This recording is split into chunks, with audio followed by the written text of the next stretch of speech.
श्री स्वामी समर्थ. तर आज मी तुम्हाला असं प्रिंटेड रेडीमेड गळा असतो ना, त्याबद्दल सांगणार आहे. तर मी असं सिंपल पानगळ्याची डिझाईन करून दाखवणार आहे. तर असं प्रिंटेड कापड असेल ब्लाऊजचं, तर प्रश्न पडतो की आता याच्यावर गळा कटिंग कसा करायचा. मग शोल्डरचा प्रॉब्लेम येतो. त्यामुळे मी कशा पद्धतीने शिवणार आहे ते आता मी तुम्हाला दाखवत आहे. तर मी हे पानगळ्याचं अस्तर कटिंग करून घेतलेलं आहे, जे कस्टमरच्या मापाचं आहे. आणि त्याप्रमाणेच मी त्याच्यावर ठेवून व्यवस्थित शिवत आहे. बरोबर मध्यभाग घ्यायचा आणि त्याच्यावरती अस्तर ठेवून शिवून घ्यायचं.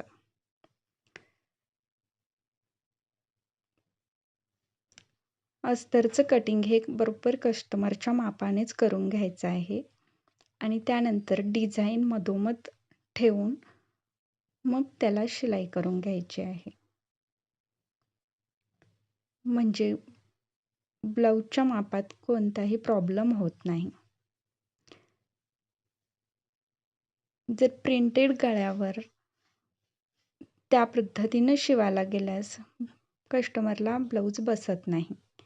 त्यामुळे प्रथम अस्तरच व्यवस्थित कटिंग करून घ्यायचं आणि डिझाईन ज्या पद्धतीने मधोमध बसेल त्या पद्धतीने बसवावी. तर मी अशा प्रकारे पानगळ्याचा शेप देऊन साधी आणि सोपी अशी डिझाईन पानगळ्याची केलेली आहे. त्याच्यामध्ये थोडी प्रिंटेड डिझाईन निघून जाते, जी रेडीमेड ऑलरेडी असते ती. पण त्याला पुन्हा डिझाईनचा लुक येण्यासाठी मी माझ्याकडची लेस लावणार आहे. म्हणजे समजून येणार नाही की याला ऑलरेडी प्रिंटेड डिझाईन होती. तर अशा प्रकारे थोडी डिझाईन माझी कट करून गेलेली आहे. मग आता मी परतवून शिलाई मारून घेत आहे.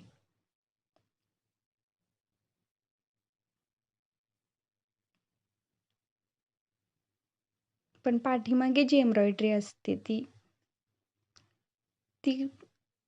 तशीच राहते.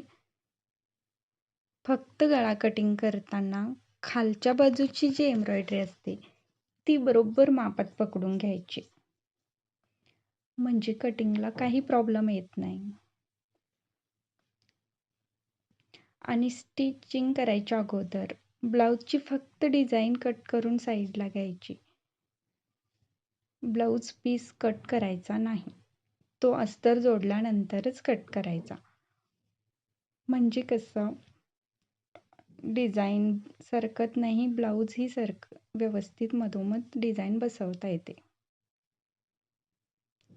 अशा प्रकारे मी शिवून घेतलेला आहे आणि एक्स्ट्रा कापड कट करून टाकते.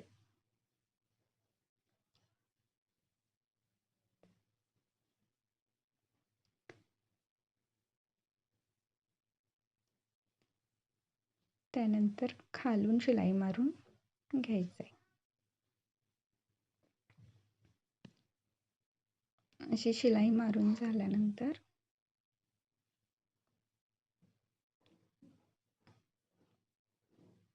पूर्ण साईड शिलाई मारून घ्यायची ब्लाऊजला.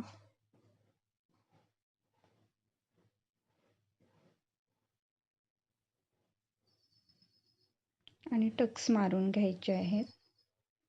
मी इथं 4 इंचावर टक्स घेते. पाठीमागचे टक्स मी 4 इंचावरच घेते. दोन्ही साईडला 4 इंचावरून वरती 4 इंच अशा प्रकारचे टक्स. आणि एक्स्ट्रा कापड कट करून टाकते.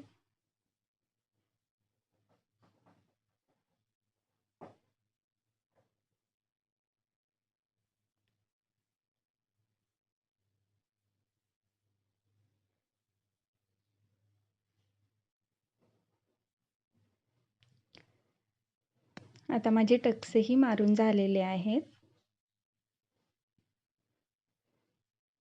आता मी लेस लावून घेते. अशा प्रकारे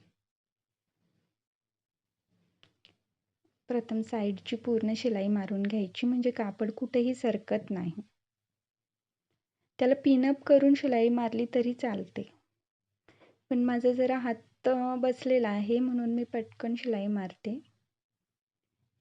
जास्त पिनअप वापरत नाही. अशा प्रकारे मी लेस देखील लावून घेतलेली आहे. लेस लावल्यानंतर पहा कसे लुक आलेला आहे. आता पाठीत खालील पट्टी लावून घ्यायची आहे. पाठीतील पट्टी, ही पट्टी मी शक्यतो 1.5 इंचाची घेते आणि बसवून झाल्यानंतर माझी ती तयार 1 इंचाची होते. म्हणजे ती बारीक पण दिसते आणि दिसायला पण छान वाटते.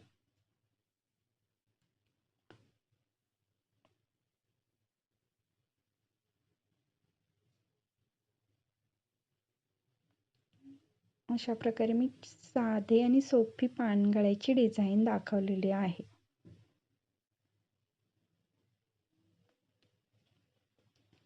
आता ही पट्टी जोडून घेताना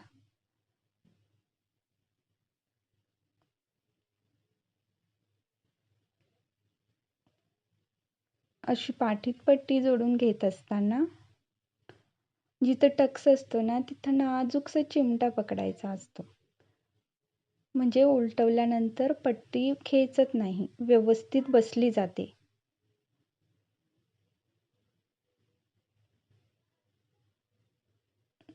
असं मारून घेतल्यानंतर जिथं टक्स असेल तिथंच फक्त छोटासा चिमटा पकडायचा आणि त्याच्यानंतर त्याच्यावर दाबटीप मारून घ्यायची. बरोबर डिझाईनच्या लाईनमध्ये मी पट्टी लावलेली आहे. अशी दाबटीप मारून झाल्यानंतर पाठीमागं मोठी शिलाई करून शिलाई मारून घ्यायची, म्हणजे हात शिलाई करत असताना नंतर ती उसवून टाकता येते.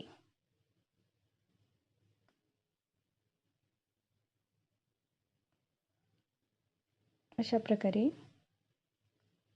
शिलाई मारून घ्यायची आणि नंतर उसवून टाकायची.